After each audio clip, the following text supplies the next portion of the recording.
അപ്പോൾ ഞാൻ ദേ ഇവിടെ ഒരു പാൻ അടുപ്പത്തേക്ക് ചൂടാക്കാൻ വെച്ചിട്ടുണ്ട്. ഇതിലേക്ക് ഞാനൊരു 50 ഗ്രാമിൻ്റെ ബട്ടറാണ് ഇട്ട് കൊടുക്കുന്നത്. ബട്ടർ ഇതുപോലെ മെൽറ്റ് ചെയ്ത് വരുമ്പോഴേക്കും ഞാനിവിടെ 2 ഏത്തപ്പഴം, നല്ല പഴുത്ത ഏത്തപ്പഴമാണ്, ഇതുപോലെ ചെറുതായിട്ട് കട്ട് ചെയ്തെടുത്ത് വെച്ചിട്ടുണ്ട്. ഈ ഏത്തപ്പഴം ഈ ബട്ടറിലേക്ക് ഇട്ടിട്ട് ഒന്ന് ഇളക്കി കൊടുക്കാം. നെയ്യ് ഉപയോഗിക്കണ്ട കേട്ടോ, ബട്ടർ തന്നെ ഉപയോഗിച്ചാൽ മതി, എങ്കിലേ ഒരു ടേസ്റ്റ് ഉണ്ടാകത്തുള്ളൂ. ഇതിലേക്ക് ഇനി ഞാൻ 1 ടേബിൾ സ്പൂണോളം പഞ്ചസാരയും കൂടി ഇട്ട് കൊടുത്തിട്ട് ഇളക്കി കൊടുക്കണം.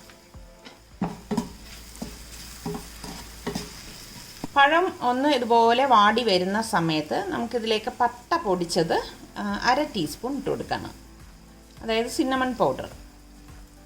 അപ്പം ഇത് നിങ്ങളുടെ കയ്യിൽ പൊടിയായിട്ടില്ലെങ്കിൽ 2-3 പീസ് പട്ട എടുത്ത് പൊടിച്ചെടുത്തിട്ട് അതിൽ നിന്ന് ഇതുപോലെ 1/2 ടീസ്പൂൺ എടുത്താൽ മതി കേട്ടോ. ഇതൊക്കെ ഇടുമ്പോഴാണ് ഇതിന് നല്ല ഒരു ടേസ്റ്റ് കിട്ടുന്നത്. ഇത് നന്നായിട്ടൊന്ന് ഇളക്കി കൊടുക്കാം. ഇതുപോലെ ഇത് ഒന്ന് വാടി വരുന്ന സമയത്ത് നമുക്കിതൊന്ന് ഒതുക്കി വെച്ചിട്ട് കുറച്ച് ബട്ടർ ഇതിലേക്ക് ഒഴിച്ചിട്ട് കുറച്ച് കാഷ്നട്ടും കിസ്മിസും കൂടി വറുത്തിട്ട് കൊടുക്കാം. ഇത്രയും ബട്ടർ മതിയാവും കേട്ടോ. ഇത് ആദ്യമാണെങ്കിൽ ആദ്യം വറുത്ത് ചേർത്ത് കൊടുക്കാം, ഈ ഒരു സമയത്ത് വറുത്ത് കൊടുത്താലും മതിയാവും. കാഷ്നട്ട് ഒന്ന് മുറിച്ചിട്ട് കൊടുത്താൽ മതി കേട്ടോ. ഞാൻ ഇതുപോലെ മുറിച്ചെടുത്തിട്ടുണ്ട്, അതിലേക്ക് ഇട്ട് കൊടുക്കാം. പിന്നെ ഇതുപോലെ കിസ്മിസ് എടുത്തിട്ടുണ്ട്, അതും കൂടി ഇട്ട് കൊടുക്കാം. ഇതിവിടെ ഇതുപോലെ റോസ്റ്റ് ആവുന്ന സമയത്ത് നമുക്കിതെല്ലാം കൂട്ടിയിട്ട് ഒന്ന് മിക്സ് ചെയ്യാം. ഇതിന് നമുക്ക് ഒരു ബൗളിലേക്ക് മാറ്റാം. ഇത്രയും മതിയാവും കേട്ടോ. ഇതൊന്ന് തണുക്കണം. അപ്പം ഞാൻ ഇത് ഒരു ബൗളിലേക്ക് മാറ്റിയിട്ടുണ്ട്. ഇത് തണുക്കാനായിട്ട് നമുക്ക് മാറ്റി വെക്കാം. ഇനി ഞാനിവിടെ ഒരു പാൻ അടുപ്പത്തേക്ക് വെച്ചിട്ടുണ്ട്. ഇതിലേക്ക് ഞാൻ 1/2 ലിറ്റർ ഫ്രഷ് മിൽക്കാണ് എടുത്തിരിക്കുന്നത്, അത് ഒഴിച്ചു കൊടുക്കാം. അത് തിളയ്ക്കുന്ന സമയം കൊണ്ട് നമുക്ക് 1-2 കാര്യങ്ങളൊന്ന് കലക്കിയെടുക്കണം. ഞാനിവിടെ ഒരു ബൗൾ എടുത്തിട്ടുണ്ട്. ഇതിലേക്ക് ഞാൻ കസ്റ്റർഡ് പൗഡർ 2 ടേബിൾ സ്പൂൺ ഇട്ട് കൊടുക്കുകയാണ്. ഞാനിവിടെ കേസർ പിസ്തയുടെ കസ്റ്റർഡ് പൗഡറാണ് എടുത്തിരിക്കുന്നത്. ഏത് വേണമെങ്കിലും ഉപയോഗിക്കാം കേട്ടോ. അതുപോലെ തന്നെ ഞാൻ ഇതിലേക്ക് 2 ടേബിൾ സ്പൂൺ മൈദ മാവും കൂടി ഇട്ട് കൊടുക്കുകയാണ്. കൂടിപ്പോരുത് കേട്ടോ, അത് പ്രത്യേകം ശ്രദ്ധിച്ചേക്കണം. നമുക്കിതിലേക്ക് തണുത്ത പാലൊഴിച്ച് ഇതൊന്ന് കലക്കിയെടുക്കണം. ഏകദേശം ഒരു 1/4 കപ്പ് പാൽ ഇതുപോലെ ഒഴിച്ചു കൊടുക്കണം. ഒട്ടും കട്ടയില്ലാതെ നമ്മളിത് കലക്കിയെടുക്കണേ. നല്ലൊരു വെറൈറ്റി ടേസ്റ്റ് കിട്ടാനാണ് ഞാനിവിടെ കേസർ പിസ്തയുടെ കസ്റ്റർഡ് പൗഡർ എടുത്തിരിക്കുന്നത്. ഇതിവിടെ കലക്കി എടുത്തിട്ടുണ്ട്. ഇത് നമുക്ക് മാറ്റി വെക്കാം. പാലിവിടെ തിളച്ച് വരുന്ന സമയത്ത് ഞാനിവിടെ ഏകദേശം 1/2 കപ്പോളം പഞ്ചസാര എടുത്തിട്ടുണ്ട്, അതിട്ട് കൊടുക്കാം. പിന്നെ നിങ്ങളുടെ മധുരത്തിന് പാകത്തിന് പഞ്ചസാര ഇട്ട് കൊടുക്കണം കേട്ടോ. ഇതുപോലെ ഒന്ന് ഇളക്കി കൊടുക്കണം. തിള വരുന്ന സമയത്ത് നമ്മൾ പഞ്ചസാര ചേർത്ത് മിക്സ് ചെയ്ത് കൊടുത്താൽ മതി. ഇനി നമുക്കിതിലേക്ക് നമ്മൾ ഈ കലക്കി വെച്ചിരിക്കുന്നത് ഒഴിച്ചിട്ട് നന്നായിട്ടൊന്ന് ഇളക്കി കൊടുക്കണം. ഈ ഒരു കേസർ പിസ്തയിൽ തന്നെ പിസ്ത ക്രഷ് ചെയ്തിട്ടിട്ടുണ്ട് കേട്ടോ. പിന്നെ നല്ല ഒരു ലൈറ്റ് ഗ്രീൻ കളറുമാണ്. നന്നായിട്ടൊന്ന് ഇളക്കി കൊടുക്കാം.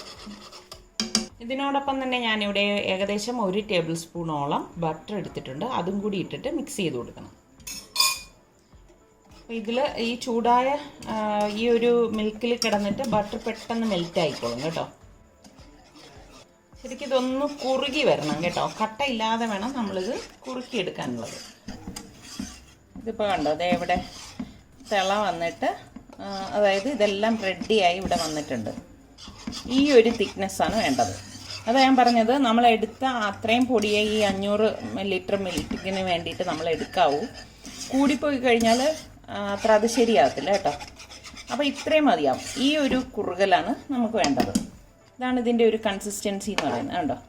അപ്പോൾ നമുക്കിനി ഇത് ഗ്യാസ് ഓഫ് ചെയ്തിട്ട് മാറ്റി വെക്കാം.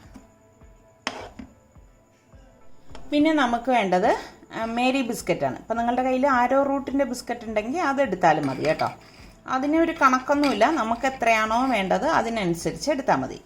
അപ്പോൾ ആദ്യം തന്നെ ഞാൻ ഇതുപോലെ ഒരു ഗ്ലാസ് ട്രേ എടുത്തിട്ടുണ്ട്. ഇതിലേക്ക് നമുക്ക് ഈ ബിസ്ക്കറ്റ് ഇങ്ങനെ വെച്ച് കൊടുക്കാം.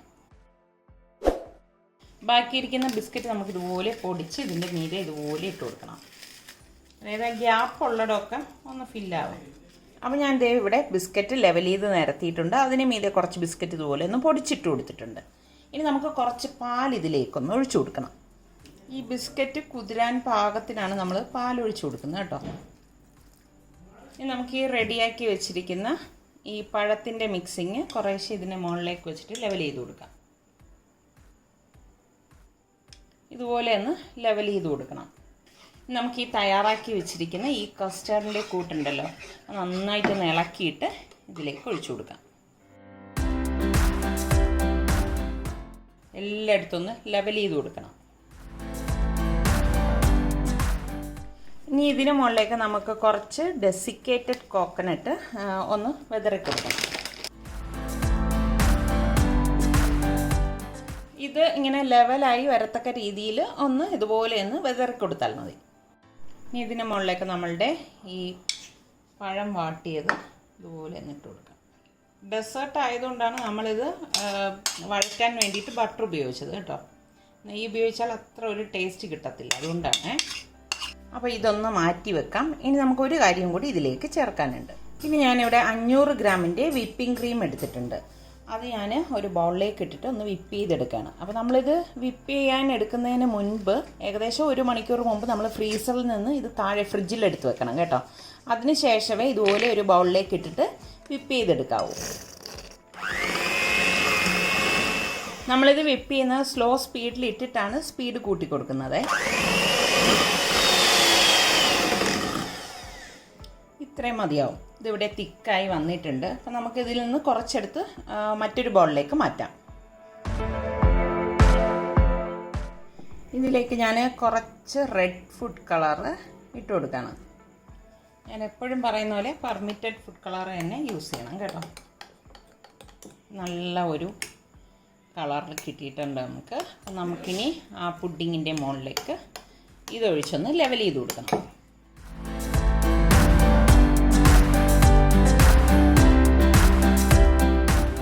സ്പാച്ചിലുണ്ട്, നമുക്കിതൊന്ന് ലെവൽ ചെയ്ത് കൊടുക്കാം. ഇനി ഇതിന് മുകളിലേക്ക് ഞാൻ ദേ പൈപ്പിംഗ് ബാഗിൽ നമ്മൾ വെള്ളം മാറ്റി വെച്ചില്ലേ, വെള്ള ക്രീം, അതാണ് എടുത്തിരിക്കുന്നത്. അപ്പോൾ അത് വെച്ചിട്ടൊന്ന് ഇതുപോലെ ഒന്ന് ഗാർണിഷ് ചെയ്ത് കൊടുക്കാം. അപ്പോൾ നമ്മളുടെ എളുപ്പത്തിൽ തയ്യാറാക്കിയെടുക്കാൻ പറ്റുന്ന കേസർ പിസ്ത ബനാന പുഡിംഗ് ഇവിടെ റെഡി ആയിട്ടുണ്ട്. ഇത് ഞാൻ ഇനി ഫ്രിഡ്ജിലേക്ക് മാറ്റുവാണ്, ഫ്രീസറിലല്ല കേട്ടോ. ഫ്രിഡ്ജിൽ ഒരു 3-4 മണിക്കൂർ വെച്ചിരുന്ന് നല്ലതുപോലെ തണുപ്പിച്ച ശേഷം മാത്രമേ ഞാനിത് സെർവ് ചെയ്യത്തുള്ളൂ. അപ്പോൾ ട്രൈ ചെയ്യാത്തവർ ട്രൈ ചെയ്ത് നോക്കിയിട്ട് എങ്ങനെയുണ്ട് എന്ന് എനിക്ക് ഫീഡ്ബാക്ക് തരണം കേട്ടോ. പിന്നെ 3-4 മണിക്കൂറെങ്കിലും കുറഞ്ഞത് ഫ്രിഡ്ജിൽ വെച്ച് നന്നായിട്ട് തണുപ്പിക്കണം കേട്ടോ, എങ്കിലേ ടേസ്റ്റ് ഉണ്ടാകത്തുള്ളൂ. അപ്പോൾ ഇതിന് മുകളിലേക്ക് ഞാൻ ദേ ഇവിടെ കോക്കനട്ട് പല കളറിലുള്ളതുണ്ട്. ഇങ്ങനെ തന്നെ നമുക്കിത് വാങ്ങിക്കാൻ കിട്ടുന്നതാണ്. അപ്പോൾ അത് വെച്ചിട്ട് ഒന്ന് ഡെക്കറേറ്റ് ചെയ്യണം കേട്ടോ. ഇങ്ങനെ അവിടെ ആയിട്ട് ഒന്ന് ഇട്ട് കൊടുത്താൽ മതി. വളരെ പെട്ടെന്ന് തന്നെ നമുക്ക് തയ്യാറാക്കിയെടുക്കാൻ പറ്റുന്ന പുഡിംഗ് ഇവിടെ റെഡി ആയിട്ടുണ്ട്.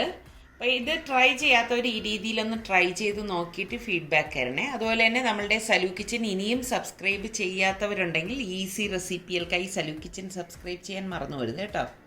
അടുത്തിനി നമുക്ക് നല്ല റെസിപ്പിയോ വ്ളോഗോ ആയിട്ടൊക്കെ വരുന്നത് വരെ എല്ലാവർക്കും ബൈ. ഇത് ഞാൻ ഫ്രിഡ്ജിൽ വെച്ച് നന്നായിട്ട് തണുപ്പിച്ചെടുത്തതാണ് കേട്ടോ. നല്ലതുപോലെ തണുപ്പിച്ചെടുത്താൽ മാത്രമേ നല്ല ടേസ്റ്റ് ഉണ്ടാകൂ.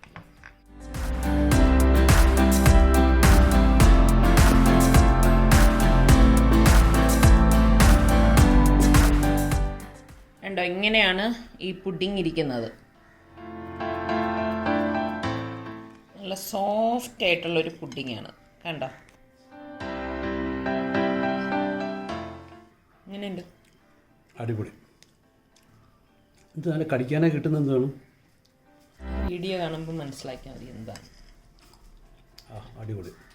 ഷ്രെഡഡ് കോക്കനട്ട് ഓയിൽ എന്തോ ഇല്ലേ, ഡെസിക്കേറ്റഡ്